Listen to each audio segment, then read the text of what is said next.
ताज्या बातम्यांसाठी ABP माझाला subscribe करा आणि बेल आयकॉन प्रेस करा।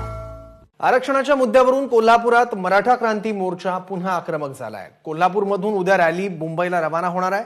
मुंबईत रॅली नेमकी कुठे जाणार याबाबत सस्पेन्स अद्याप कायम आहे। प्रशासनाला सहकार्य करत हे आंदोलन करणार असल्याची माहिती आंदोलकांनी दिली आहे। 50 ते 100 महिला मुंबईत पोहोचलेलेच आहेत, तर पुढचे बाकीचे सगळे लोक विविध वाहनाने जात आहेत। हा काही गाडीचा मोर्चा नाही आहे की अशा पद्धतीने कुठल्याही कॅनवाय किंवा मुंबईमध्ये ट्रॅफिकला कुठली अडचण येणार नाही। प्रशासनाला आम्ही सहकार्य करू।